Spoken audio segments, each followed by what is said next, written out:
Boa noite, meus queridos alunos dos primeiros anos do Colégio Estadual Milton Furquim de Oliveira. É um prazer imenso estar aqui mais uma vez preparando esta aula para esta turma maravilhosa. Nosso tema de trabalho para esta aula, que vai acompanhar esse terceiro bloco de atividade, é a teoria da criação e da evolução. Como eu já havia comentado com vocês nas nossas aulas pelo Google Meet, esse é um tema bastante polêmico, é um tema complexo, porque ele vai falar sobre a origem da vida, ele vai mexer com crenças e tradições religiosas. Mas enquanto historiadora, enquanto professora de história, eu gostaria de deixar um ponto bem claro para vocês.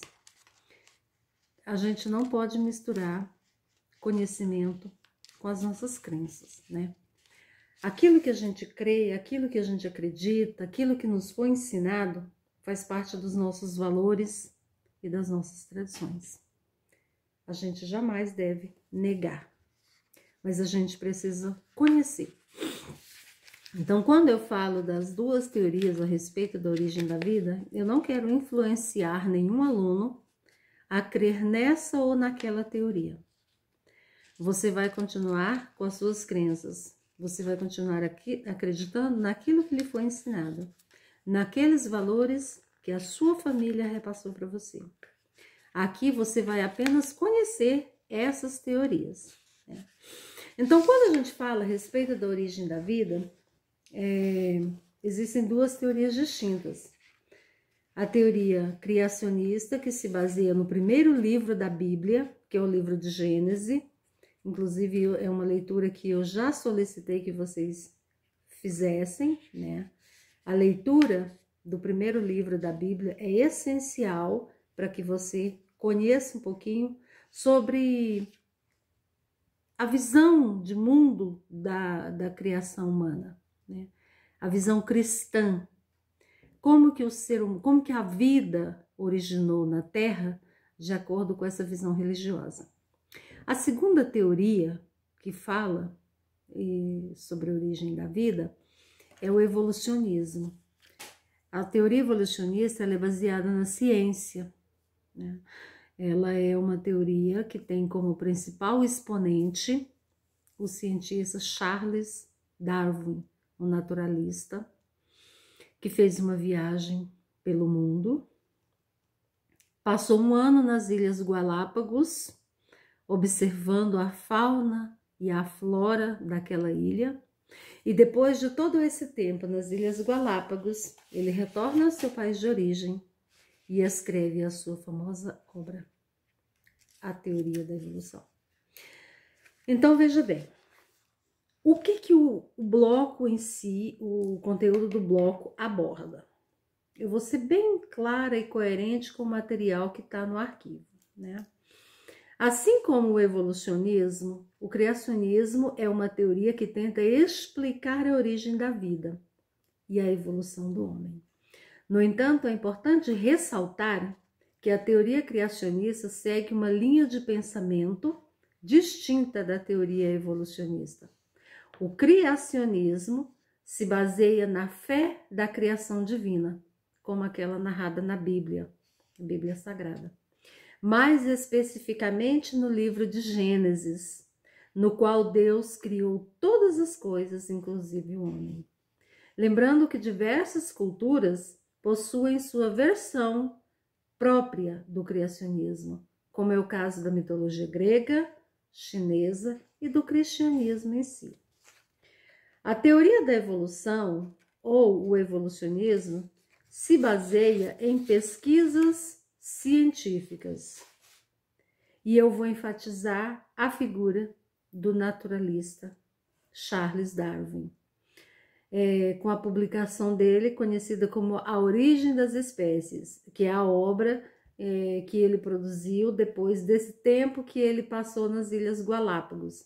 Essa obra ela ficou pronta no ano de 1859. No livro A Origem das Espécies, Charles Darwin afirmava que o homem era resultado de uma longa evolução que começou com o hominídeo até o Homo sapiens e que corresponde às nossas características atuais. De acordo com a teoria da evolução, o homem passou por vários estágios evolutivos. O Homo australopithecus, o Homo habilis, o Homo erectus, o Homo sapiens e o Sapiens sapiens, que somos nós, né? Em cada uma dessas fases, o ser humano apresenta características de evolução distintas. Darwin sugeriu que o homem e o macaco teriam o mesmo antecedentes. Aqui eu vou fazer uma pausa. Darwin não queria dizer, nunca quis dizer, que o homem é da mesma linhagem do macaco. Mas ele fala que o homem e o macaco possuem ascendentes em comum, por conta das semelhanças biológicas. Mas isso não significa que o homem é um descendente do macaco, né? Não vão acreditar nisso, pelo amor de Deus, e nem sair por aí falando que eu falei isso. Ele sugeriu que todos os seres vivos tiveram um ancestral comum, que é o primata, né? Ele também desenvolveu a ideia da seleção natural, na qual apenas os seres vivos mais adaptados ao ambiente imposto poderiam sobreviver. Essa teoria da seleção natural, ela é mais ou menos assim. Só sobrevive quem se adapta ao meio ambiente. Então, a teoria da seleção natural, ela explica que todos os seres vivos que desapareceram do planeta, desapareceram porque não se adaptaram ao ambiente em que viviam. Então, é uma teoria, assim, que, em parte, ela é verdadeira. Até nós, quando a gente arruma um emprego, quando a gente não se adapta a esse emprego, o que acontece? Ou a gente pede as contas, ou a gente é mandado embora. Então, isso é uma teoria de seleção natural. Ou você se adapta, ou você sai fora.